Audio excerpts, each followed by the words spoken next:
Oscar Piastri has just dropped an absolute bombshell on McLaren, one that no one in the paddock saw coming. After weeks of speculation, whispers, and conspiracy theories flying across social media, the young Australian finally broke his silence, revealing the shocking truth about what's really been happening inside the team. The revelation wasn't about sabotage, secret upgrades, or hidden technical failures. It was something far more personal and far more unsettling for McLaren.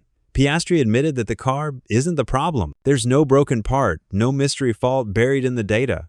The issue, he said, is him, or rather, how he's had to fight against his own instincts just to keep the McLaren 39 on pace. For a driver as calm, analytical, and precise as Piastri, that confession hit like a thunderclap. Throughout the weekend in Mexico, his frustration had been building. The numbers didn't lie. He was miles off the pace of Lando Norris, almost 40 seconds adrift by the checkered flag.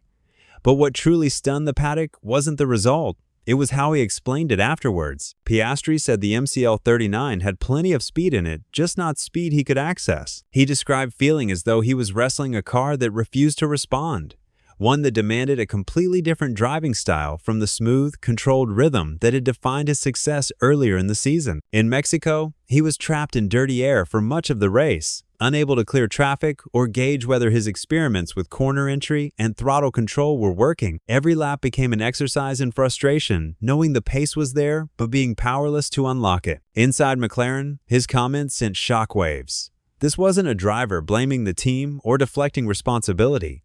It was a brutally honest admission that the bond between man and machine had broken down. The McLaren 39, a car that once seemed perfectly tailored to Piastri's composed, methodical style, had evolved into something he no longer recognized. And that's what makes this so fascinating. According to Piastri, the car hasn't changed at all, nothing mechanical, structural, or fundamental. The only thing that's changed is how he has to drive it. That single revelation that the car is fine but no longer suits him exposes a deeper tension inside McLaren that goes far beyond setup sheets or tire data. Piastri's bombshell isn't just a story about a race in Mexico. It's the story of a championship slipping through his fingers, one adjustment, one compromise at a time. His words pulled back the curtain on what it really feels like to fight for a title when your confidence in the car begins to fade, and the timing couldn't be more dramatic. As Lando Norris celebrates his dominance and takes the championship lead by a single point, Piastri is left searching for answers in plain sight. What happens next could define not only his season, but the entire dynamic inside McLaren. His revelation after the Mexican Grand Prix has completely changed the tone of McLaren's title campaign. What began as a quiet dip in form has now turned into a full-blown psychological battle, both inside his own head and within the walls of Woking. Piastri's statement that nothing has changed mechanically on the McLaren 39 stripped away any convenient excuses. There was no setup trick, no hidden flaw, no uneven treatment between him and Norris. The evidence pointed to a simple but brutal truth. The car is fine, but Piastri's connection with it has fractured. That admission shocked the paddock, not because it accused McLaren of wrongdoing, but because it showed how brutally honest a young driver could be under immense pressure. In Formula One, drivers usually hide their weaknesses. Piastri just laid his out for the world to see. Inside McLaren, engineers stood by their data like a wall of defense. Every metric, every trace showed identical cars running at near-perfect efficiency.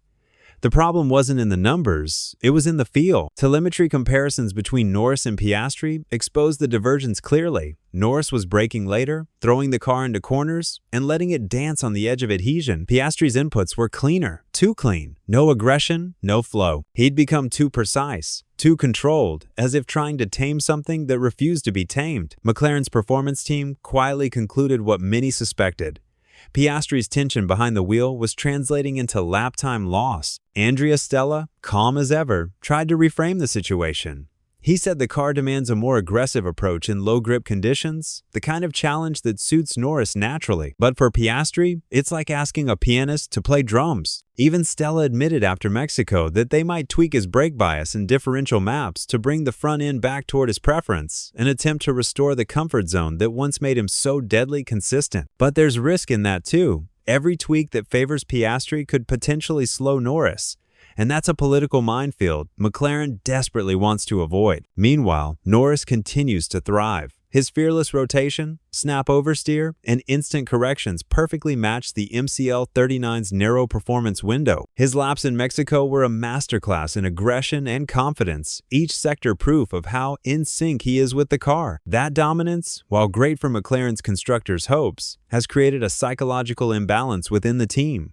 Fans can see it. So can rivals. The optics of one driver leading the race by 40 seconds, while the other fights dirty air, have fueled endless debate online. Conspiracy theories about favoritism spread like wildfire, but Piastri's bombshell has silenced that noise. There's no bias, no sabotage, just a difference in feel that's now defining the championship. The championship picture only heightens the drama.